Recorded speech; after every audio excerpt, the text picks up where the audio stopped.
A very good evening and welcome to TV1. You're watching the news in English. Thank you so much for joining us. My name is Amie, Fadera, and these are the headlines from the Standard and Ferry newspapers. Government sets up inquiry into KMC. Government renews commitment to diaspora voting. Donated generator for Basse Hospital still at Banjuf board since 2013. 26 cases of Omicron variant of COVID-19 identified. This and more other stories coming ahead your way. Stay tuned.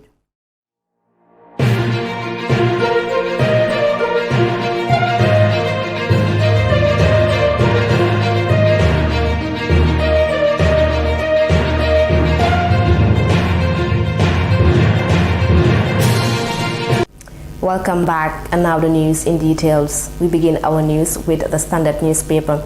Government sets up inquiry into KMC. The Ministry of Local Government has notified the Kanifing Municipal Council that a commission of inquiry has been established to probe into allegations of fraud and malpractice at the council. In August last year, KMC was gripped of reputational crisis after the mayor, Talib Bensouda, alleged the chief executive officer, Mrs. Senabu Martin Sanko, illegally conducted financial transactions totaling about $12 million. Mrs. Martin Sanko was since barred from entering the KMC compound, even after the local government ministry asked her to return to work following a decision to suspend her by the council resolution. Over the weekend, a letter the Standard confirmed to have come from the ministry addressed to the mayor, Bensouda, was leaked online. It reads, and I quote, "I wish to officially inform your good office that the minister, acting in accordance with the section 151 subsection 1A of the Local Government Act 2002 as amended, has constituted a commission of inquiry into allegations of fraud and malpractice at the KMC from April 2018 to date, and for the other connected matters as reported to his office by the Lord Mayor, the CEO, and the special inspection reports. The commission, according to the ministry, would seek to ascertain the allegations, the alleged soliciting of bribe by the council, former deputy mayor Musaba, and CEO Senabu Martin Sanko from the officials of Ecotech and Almod. The circumstances of the deduction from the salaries of 106 staff members of the association of the purpose of repairing the loan facility, payment of salary advances to councillors, allowances, increment of councillors, and circumstances of renewal of contracts of staffs. It says the inquiry will also focus on appointment of staff, circumstances surrounding the unilateral support of halting of deduction of the loan repayments of staff salaries, contract awarded by the council, accusation of financing, and the Mbalit trucks, waste collection trucks, and identify whether any person or group of persons have committed any offense related to the subject matter of the inquiry. The commission shall complete its inquiry within 3 months from the date of establishment of the inquiry. In line with the above, your office and the General Council are requested to support the process and the commission as mandated, the letter adds. The ministry, however, has not set a date for the commencement for the commission, whose lead counsel will be appointed by the Justice Minister to commence work. The Standard contacted Mayor Talib Bensouda over the supposed letter. He confirmed that he has the information suggesting that such a letter has been dropped at the council, but he has not seen or read it, as he said he has been on a vacation and therefore could not offer any comments. The leaked letter has generated a lot of controversy online, with most people, including fans of the mayor, calling the move a witch hunt for Mr. Bensouda. Others questioned why the Ministry of Lands or the government did not start investigating all the suspicious land administration in the country or the allegations of corruption all over the government machinery. Barrow urged opponents to put election behind for national unity. President Adama Barrow has called on all Gambians, especially his opponents in the December election, to put the polls behind them and focus on fostering national unity and building the country. Addressing thousands of National People Party supporters, political party leader who supported his re-election bid and others delegates, President Barrow said, and I quote, "I want to be the president for all Gambians regardless of which side of the divide you are. I want all of us to be one people and put our political differences aside and see the Gambia because it is bigger than all of us." While challenging the country's young people that wearing attire and being sentimental on social media will not solve the Gambia's problems, he added his opponents to respect the will of the Gambian people and move on. If there is a winner in the election, it is the Gambia, he said. President Barrow said that credibility and transparency of the December polls has given the country international commendation. Apart from the transparency of the election, we have also made history in terms of the turnout because it is the only country in the whole world, Australia, that had a bigger turnout than the Gambia, 91% in the history of elections. That means in the official records, Gambia has the second biggest electoral turnout in the world. In fact, in Australia, it is a force to vote, so because of that, I will consider the Gambia number one, he said. The president, who refused to take credit, said all this is for Gambia's common good, and I am convinced that the Gambia will continue to progress. President Barrow reminded his supporters of the importance of the upcoming National Assembly elections, saying, and I quote, If you want me to fulfill all the promises I made to you and avoid the difficulties I faced in the past 5 years, you should give me the National Assembly members, councillors, chairmen, and mayors. If that happens, you can leave the rest in my hands," end of quote. I want to assure you that I will be on the campaign trail to campaign for my National Assembly candidates because I don't joke with the work I'm going to embark on in the next 5 years. I want to break records in the next 5 years to ensure that those who voted for me will hold their hands high, he said.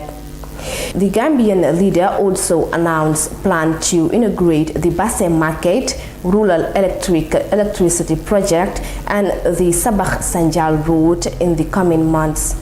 Ferry Services clarifies €30 million repair cost. It has been brought to the attention of the ferry service management that an amount of €30 million is being spent on the renewed engines, propulsion system and other spares for the repairs of the Kunta Kinte, Kanilai and Johe ferries. In the month of August 2021, the Point newspaper ran a news article from an interview with the general manager of the ferry service on plans to procure new engines for 3 ferries in a bid to improve services efficiency and performance at the Banjuf Barrow crossing point. Meanwhile, the amount quoted in the said article is correct, but the currency is wrong. It should have been reported as $30 million, not euros. The error is inadvertently on the side of the journalist who carried the story. It is true that all 3 ferries are being refitted with new engines and propulsion system to improve their technical suitability to provide a more reliable service. Hence, their progressive withdrawal for the engine installation by the local engineering staff. There will be disruption in services, but the understanding of our customers and the traveling public is solicited as we strive to improve performance. The management of the GFS once again solicits the cooperation and understanding of the public during this period. Government renews commitment to diaspora voting. President Barrow has urged all institutions of the government, stakeholders and development partners to redouble efforts to make diaspora voting a reality.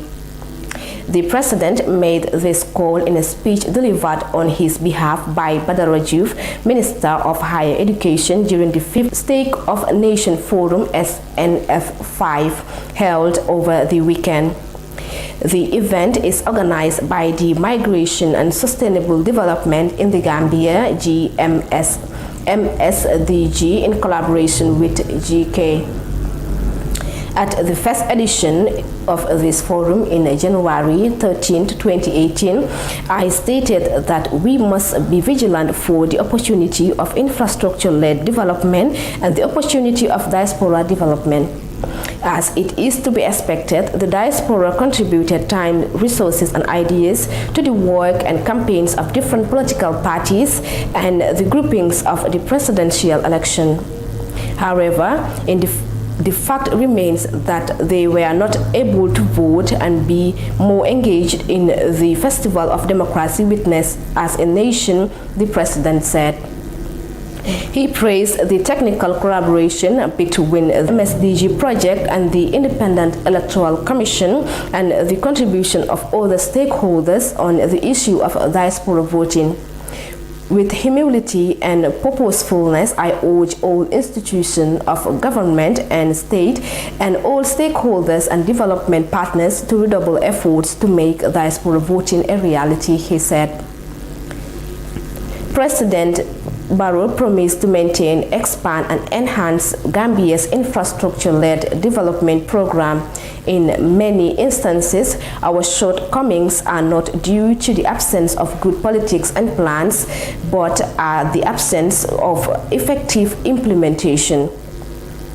The need of operational effectiveness is of paramount importance for the ministries, departments, and agencies, as well as the state-owned enterprises.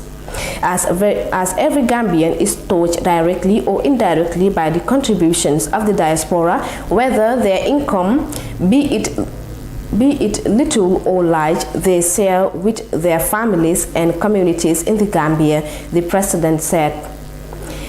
Mambure Njai, Minister of Finance and Economic Affairs, thanked the MSDG project team for the tremendous work done over the years to attract diaspora investment in the Gambia through the championing of the diaspora bond.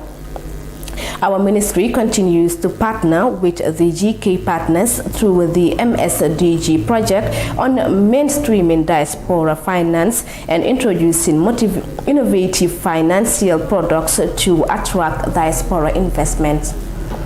Njai said as a part of the effort to streamline diaspora bond in their financing strategies, the Debt Management Directorate has prepared a medium-term debt management strategy 2022 to 2026 that incorporates issuing a diaspora bond for infrastructure financing. Also speaking, Sekou Jabi, Deputy Governor of the Central Bank of the Gambia, said, despite the challenges of the coronavirus, diaspora Gambians have not relented in supporting their families and enhancing that development aspirations of their motherland. In 2018, the total remittance reached 277 million, and that's 18% growth in 2019. In 2019, it reaches $328 million. This is 31% of our gross domestic product.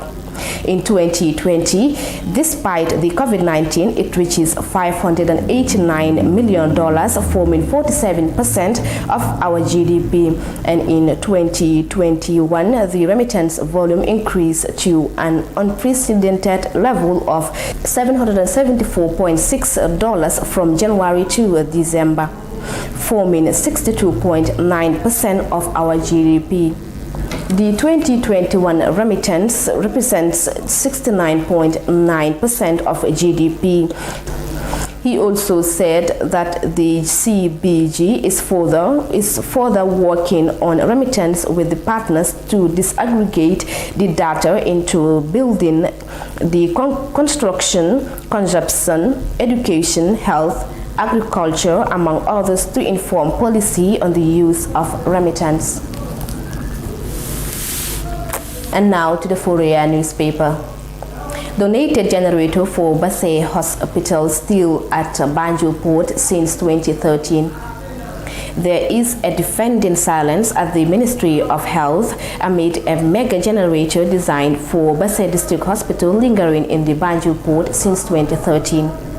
A generator donated to Basse District Hospital since 2013 by a group of Gambians who call themselves Bolongba Kano Kafo in Spain through the Ministry of Health since has not yet reached its destination, but instead lies at Banjuf port for over 8 years now, because the Health Ministry has failed to honor their agreement according to the above Kafo.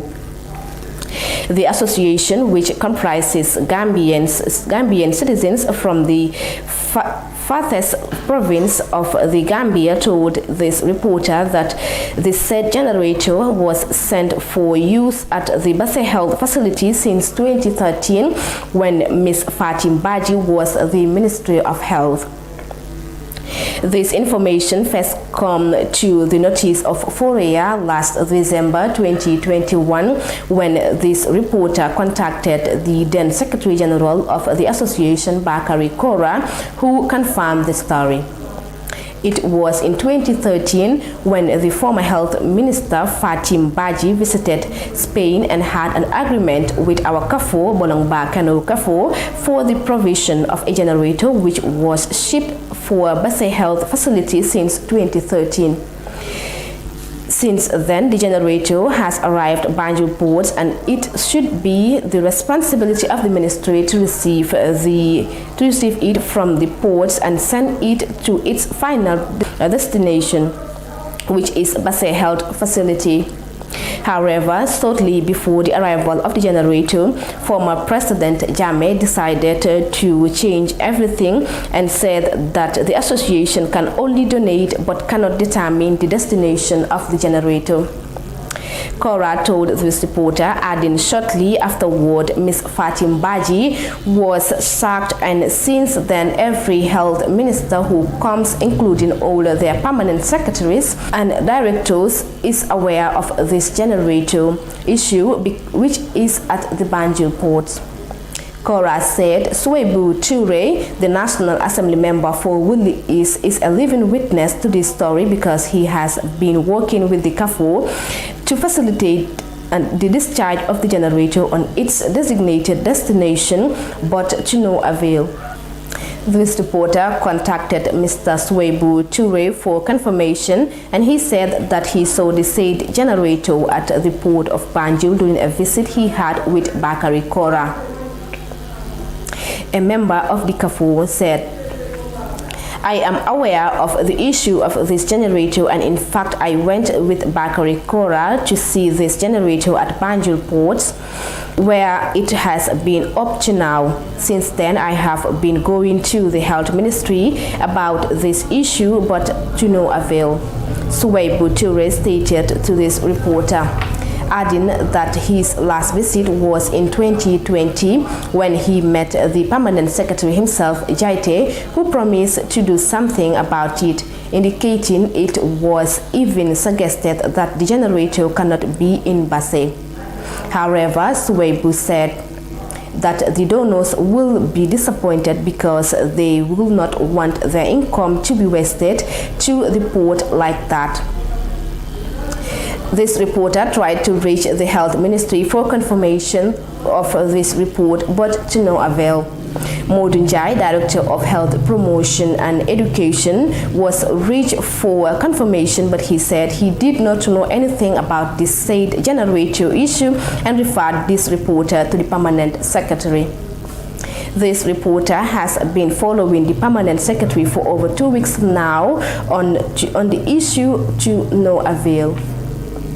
The Ministry of Health has informed the public that the genomic sequencing of many positive COVID-19 test results have identified 26 cases with the Omicron variant of the coronavirus, 13 of whom were travelers exiting the country.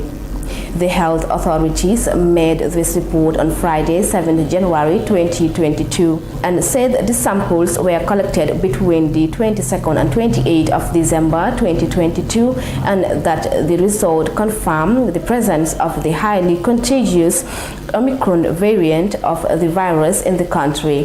The ministry underscored the need for public to consider healthy choices this holiday season to protect themselves and their loved ones. For the information of the listener, the Omicron variant of COVID-19 has been called a variant of concern by the WHO, evidences that it has several mutations. New variants like Omicron are a reminder that the COVID-19 pandemic is far from over. As a result of the presence of this new variant, testing and quarantine protocols is those updated with effect from 17th January 2022. The health authorities said that for the passengers coming into the Gambia, the following categories exist. Category 1. Fully vaccinated passengers.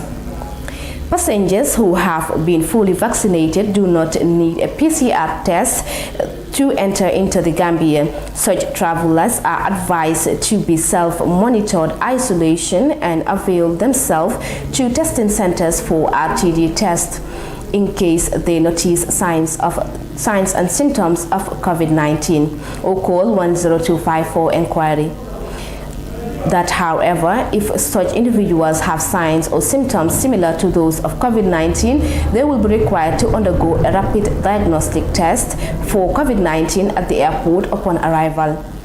This category, according to the health authorities, does not apply to hotspot countries for Omicron variant, who need further screening as given in Category 3. Category 2. Non-vaccinated or partially vaccinated individuals. All these individuals will need a negative PCR test report valid within 72 hours before entering the country. Passengers from countries considered as hotspot countries for the Delta variant of the virus will in addition undergo a rapid diagnostic test at the airport upon arrival, and that the list of such countries will be periodically updated. The list of Delta variant hotspot countries based on the ministry's national guidelines are as follows: Australia, Belgium, Canada, United Kingdom, Denmark, Finland, France, South Africa, Japan, India, Spain, Sweden, Netherlands, Portugal, Slovenia, Spain, Italy, Ireland, Switzerland, Turkey, and Mexico. Okay, viewers, that's all the news we have for today. Thank you all for joining us, and goodbye.